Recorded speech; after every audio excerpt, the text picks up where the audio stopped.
guys, Prowl1701 here, and today we're going to be reviewing the Doctor Who Star Trek The Next Generation crossover Assimilation2, which of course has the 11th Doctor crossing over with the cast of The Next Generation, and that is a pretty cool cover right there. It was a nice little series, 8-issue series. One of my subscribers, Flyattractor, sent it to me. It was really nice. It's a fun read. Not something I consider canon, of course, but it's just a fun little one-off, you know, enjoy it for what it is kind of thing. Basically, it takes place in the Star Trek universe, and the Cybermen have crossed over into that universe and basically formed an alliance with the Borg, because the Cybermen and the Borg are very similar in many ways about how they convert or assimilate people to become like them. Not exactly the same, but very similar. So they basically form a partnership which poses a dangerous threat, of course, to both universes, and the 11th Doctor has to stop them. I don't really care for the art. The actual art style of the comic doesn't really work for me. I didn't really enjoy the art. The flashback was pretty nice, because there actually is, in issue number 3, let me find that cover. There is actually a flashback to the original crew, with Captain Kirk meeting the 4th Doctor, Tom Baker. The art for the flashback scene is actually pretty nice. I enjoyed it. It's a little more, I don't know if whimsical is the right word, but cartoonish. Very fitting for the 4th Doctor, actually, and kind of in some ways reminding me of the Star Trek animated series, which I love. So that was fun. It lasts most of the 3rd issue. It's nice to see the 4th Doctor in there meeting Captain Kirk, and how the events of that tie in with what's going on in the Next Generation.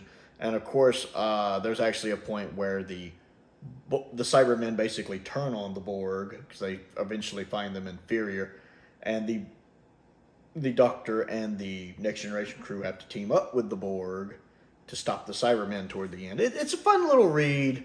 I did enjoy it. It's got a nice story. I do wish they had done more with it. I like the idea of the Cybermen and the Borg being in an alliance more. I mean, between the two, I prefer the Borg. I just find the Borg more terrifying. Their designs are more creepy, especially their First Contact and OWN designs. They just look like space zombies, like something out of a horror movie. Their Next Generation designs aren't as scary to me, even though in concept they're still scary. But their First Contact and Voyager looks I find really creepy. Whereas the Cybermen, I think, in the 60s are the most terrifying looking. The Mondasian Cybermen especially, the more modern ones, while being scary in concept, don't look scary to me. But I enjoyed it. It was something I'd always wanted to read, so it was nice to get an opportunity to go through it. Again, I didn't really care for the art, but the story makes up for it. I feel like the story gets the characters right. All of the Next Generation crew feel like the Next Generation crew, how they would respond in these situations. Data gets some nice moments to shine. The Dr. Amy and Rory feel like the Dr. Amy and Rory. Yeah, it was really fun. I don't want to get too much into spoilers besides the Cybermen thing.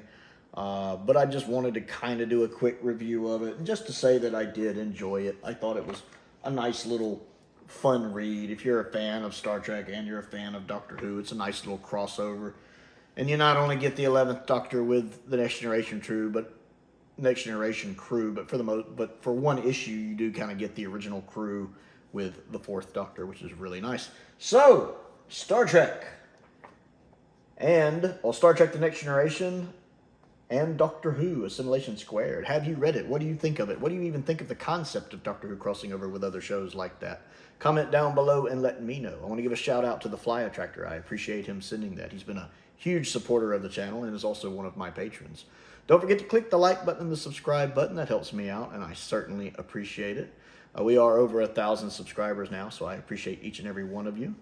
It really is a big deal to me. I have a Patreon if you would like to support me on that. There's a link to that down in the description below. My entry-level tier is only $2 a month. I also want to give a shout-out to some of my top-tier patrons, Stephen Crane, Colin Coney, and Perkins. I appreciate their support, as I do the support of all of my patrons. I have a P.O. box if there's anything you would like to send me to look at and review, and a link to my Amazon wish list is down there as well. I've updated that recently. And YouTube memberships are also available. I want to give a shout out to Shamrock Particle, who's been a longtime subscriber who joined recently. I certainly appreciate it. I always enjoy when I see him down in the comments. most importantly, thank you for watching.